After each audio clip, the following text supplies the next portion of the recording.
Hi అండి. ఈరోజు చేపలు బెండకాయ పులుసు చేస్తున్నానండి. దానికి కావాల్సినవి జీలకర్ర, గసగసాలు, యాలక, లవంగం, చెక్క, అల్లం వెల్లుల్లిపాయనండి. మిక్సీ పట్టుకొని మసాలా పక్కన పెట్టుకోవాలండి. తర్వాత ఉల్లిపాయ, టమాటో అది కూడా పేస్ట్ మిక్సీ పట్టుకొని పక్కన పెట్టుకోవాలి. చేపలు శుభ్రంగా కడిగి పెట్టుకొని అందులో ఉప్పు, కారం, పసుపు, ముందుగా రెడీ చేసుకున్న మసాలా కూడా వేసుకొని కలుపుకోవాలండి. స్టవ్ ఆన్ చేసి పెట్టుకొని ఆయిల్ పోసి ఉల్లిపాయ పేస్ట్ వేసుకొని కలుపుకోవాలండి.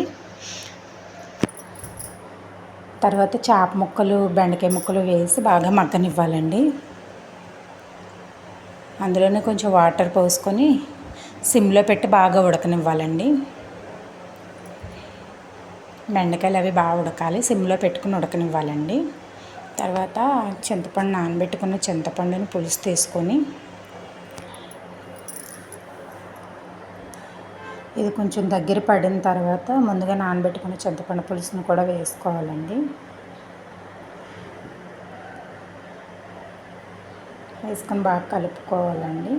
ఇందులో శనగ కూడా ఉంది, దాన్ని శుభ్రంగా కడిగి కొంచెం హై స్పీడ్లో పెట్టుకుని మంట కొంచెం మరుగు పట్టేటప్పుడు ఆ శనగ కూడా వేసుకోవాలండి.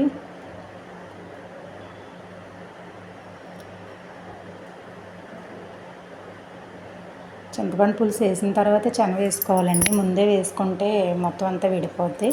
జీలకర్ర పౌడర్ చేసి పెట్టుకున్నానండి, జీలకర్ర పౌడర్ కూడా వేసుకోవాలి. వేసుకొని బాగా ఉడకనివ్వాలండి. కొంచెం మంట హైలో పెట్టుకొని బాగా మరిగిన తర్వాత సిమ్లో పెట్టుకొని లాస్ట్న కొత్తిమీర, కరివేపాకు వేసుకొని దింపేసుకోవడమేనండి.